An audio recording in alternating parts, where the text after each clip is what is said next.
Hey gamers, most games focus on engaging you on an adventure with epic proportions, exciting gameplay, high stakes, and a deep fleshed out story. This game has none of that, but I love it.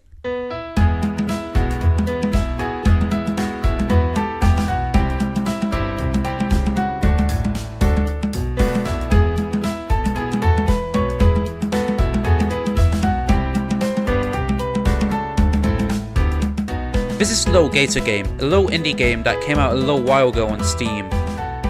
I found this game sort of randomly, but it immediately catched my interest. But how can a game with none of the traits I talked about earlier be any good? How can I be interested in such a small world with only 2 islands to explore?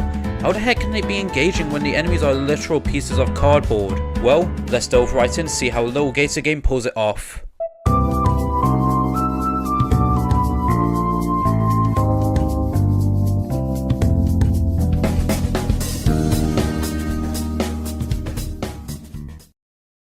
Lil Gator Game starts off with you, a little gator guy at the park with your big sis. I always love it when games let you taste how the mechanics and controls work before the game really starts. Mario 64 pops to mind obviously, but that just goes to show how well it works. Anyways, you meet up with Big Sis to talk about when that Legend of Hero game's coming out, which gives Big Sis the idea to create the game in real life, with monsters, treasures and quests. Hey, wait a minute. Oh, by the way, she's literally just called Big Sis, so I decided to name the player Gator Lil Bro because I thought that would be fun. Back to the story, Big Sis leaves for college, leaving Lil Bro alone with no one to play with the game with for a long time until Big Sis returns for fall break.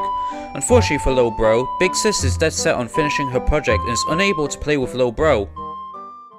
Oh no, that's gotta hurt. Lil Bro meets up with his 3 friends, Jill, Martin and Avery, and after discussing her not so enthusiastic attitude, Lil Bro comes up with a plan to try and gain the attention of Big Sis by dressing up as the legendary hero TM and doing quests across the island with his 3 friends. Let's talk about controls now. Moving around is your typical keys, move, mouse, camera setup. Pressing F or left clicking uses your sword to destroy the cardboard cutouts.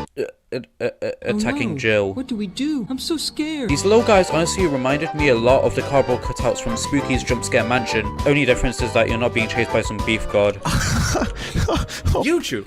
Oh god, it's the god of fast food. Pressing shift or right clicking lets you use your pot lid. No. Shield that Martin lends to you as a sled to travel down slopes faster and surf on the water, while also sporting as a double jump. This is honestly a really fun way to travel around the world, especially with some of the later shields you get, like the trampoline. Heck, sometimes I'll avoid getting off and try to get across purely by just riding it. Climbing is actually locked out until you visit this enthusiastic fellow who will snag your scraps for a bracelet, letting you climb up and jump off walls, trees and anything in between. Certain items you gain also need stamina to use, which I'll talk about later. Finally, after completing Avery's quest, we get the glider from them. This lets you glide down slowly from the air and reach places afar with relative ease. I'm not really that big into it since it kills your momentum pretty hard, so I usually try to jump around without using it. So after completing everyone's quest, Lil Bro heads back to Big Sis to encourage her about all the times they played together as the Little Green Hero.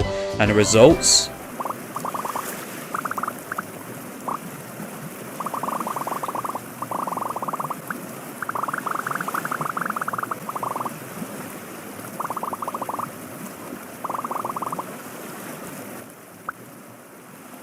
Oh no, that's gotta hurt. Just when he's at his lowest point, Lil Bro receives a text from Tom, who accidentally went to the Big Iron and was waiting the whole time for the gang to show up.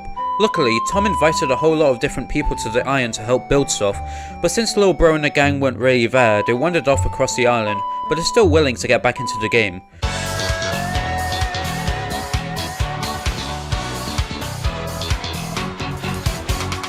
Now it's up to us to round up everyone back together to build the playground into an awesome epic fantasy town, get Jill, Martin and Avery back into the game to bring in their ideas, and then finally get Big Sis to play. All while Tom does absolutely nothing after we meet him. He's just there, I guess. So yeah, you just go out and find people to join the town. It's not as easy as just talking to them. Okay, well sometimes it actually is, but most people will want you to do something or get a thing for them or generally just help them out. Oh, so you need help getting down from those balloons? How about... Throwing bombs at you! After completing their quest, they'll head back to the playground and hang out there. We can come back to visit them.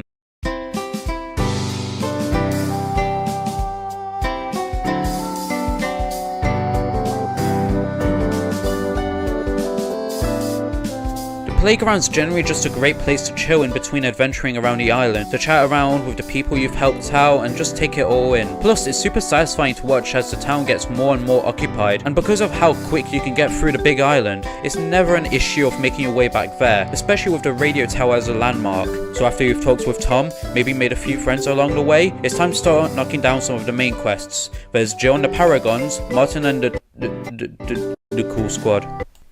Why did I do this bit? And Avery with their theatre friends. Die, monster! You don't belong in this world! It was not by my hand that I'm I did Jill first because I had the best and most based character in the game. Anthony. Being one of the main friend quests, you'll need to put in a bit more effort by solving each one of their friends' subquests within the major quest before a little bro helps resolve everyone's problems alongside their friends and brings them back to the playground.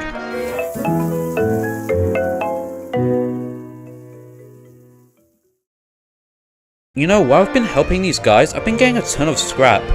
Now this stuff is used to create new swords, shields and hats, which you sometimes unlock after getting inspired by questing.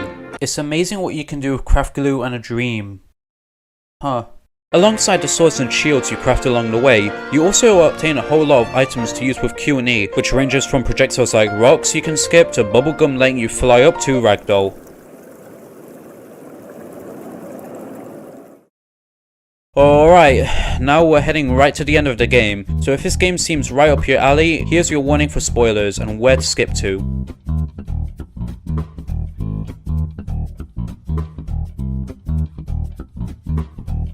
Okay, so after you round up your 3 friends and fully build Fantasy Town, Lil Bro's ready to get Big Sis to play. The results...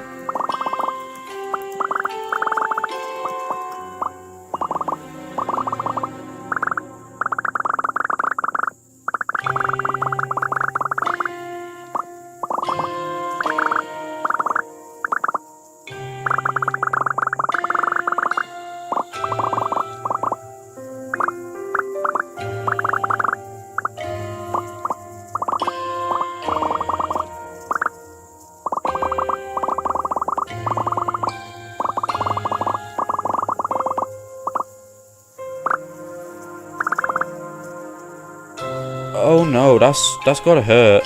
This results into us diving into Lil Bro's memories to find out why this game meant so much to him. Seeing that Big Sis created all the rules and mechanics to the game, which made it so much more fun for him. But things started changing when Big Sis wanted to go to computer school, as Big Sis was able to spend less and less time with Lil Bro. Things got worse when Big Sis didn't want to talk altogether, and once she went to college, Lil Bro couldn't see her altogether, and even when she came back, she was only working on something. After realizing the reason they played this game was to get Big Sis to play, Lil Bro then decided to just talk with Big Sis, thanking her for everything she's done, even just being there, even if she's working.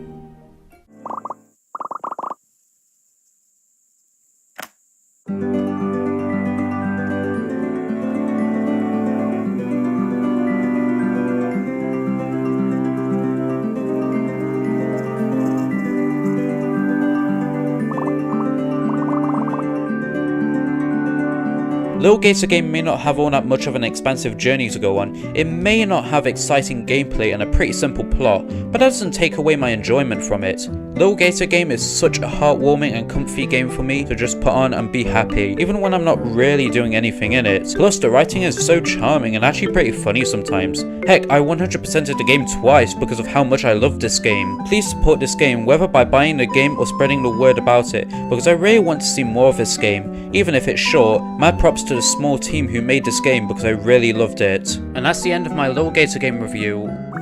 What are you doing